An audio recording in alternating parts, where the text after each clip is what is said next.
Hello, আসসালামু আলাইকুম রহমতুল্লাহি ওয়া বারাকাতুহু। শুভ দুপুর জানাই সবাইকে। গ্রামের দুপুরবেলা, যদিও চারিদিকে আজান হচ্ছে, তারপরও এখন আমি রিক্সায় এই মুহূর্তে আমি যে পথটি ধরে যাচ্ছি সেটা হচ্ছে নওগাঁ শহরের বাইপাস রোড। যে রাস্তার পাশে গাছ, যে তাল গাছের সারি, সেই দৃশ্যটা দেখাবো। পাশে পুরো রাস্তাটা জুড়ে আপনাদের সাথে কথা বলবো। আশা রাখছি আপনাদের ভালো লাগবে এবং এই ভিডিওটা কতটুকু ভালো লেগেছে সেটুকু মন্তব্য আপনারা দিবেন, আশা রাখছি। আর যে কথা বলতে চাই, এছাড়াও আমার এই যে চ্যানেলটা যারা দেখেন ইউটিউবে, তারা অবশ্যই আমাকে একটা সাবস্ক্রাইব করবেন। আর যারা সাবস্ক্রাইব করেছেন তাদের জন্য অনেক অনেক ভালোবাসা। আশা রাখছি আপনাদের ভালো লাগবে। সত্যি কথা বলতে কি, গ্রাম বলেন, শহর বলেন, দেশ বলেন, বিদেশ বলেন, যাই বলেন না কেন, সেখানে তো আমাদের বসবাস করতে হয়।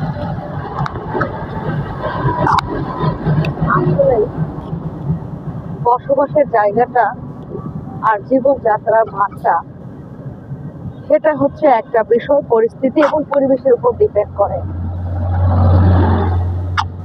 মানুষ একটাই, জীবন একটাই, শুধু জায়গার পরিবর্তন সেটাই আমাদের উপর ডিপেন্ড করে এবং জীবনযাত্রার মানটাই জায়গার উপরে ডিপেন্ড করে। জানি না আমার কথাগুলো ঠিক মতো শোনা যাচ্ছে কিনা।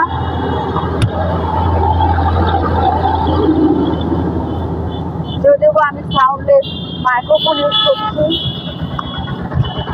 আমার বাংলাদেশের রাস্তার যে সাউন্ড, আই ডোন্ট নো কতটুকু কাভার করবে, তবে আমি ট্রাই করছি আপনাদের সাথে থাকার জন্য এবং এই ভিডিওটা ধারণ করার জন্য। যদি এটা ভালোই থেকে থাকে তাহলে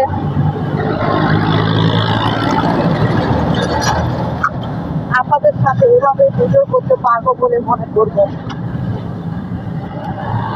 আমাদের গ্রামের রাস্তা আর শহরের রাস্তার যে পার্থক্য, সেটুকু আমরা সবাই জানি।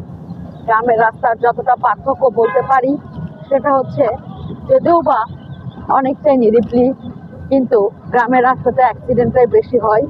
মানুষের যাতায়াত থাকে, পশু পাখির বা যাতায়াত থাকে, তাতে করে একটা রিস্ক থেকেই থাকে। আর ফাঁকা রাস্তা পেয়ে ড্রাইভার বা চালক যাই বলেন না কেন, তাদের কিন্তু অনেকটা সাহসের পরিধি বেড়ে যায়।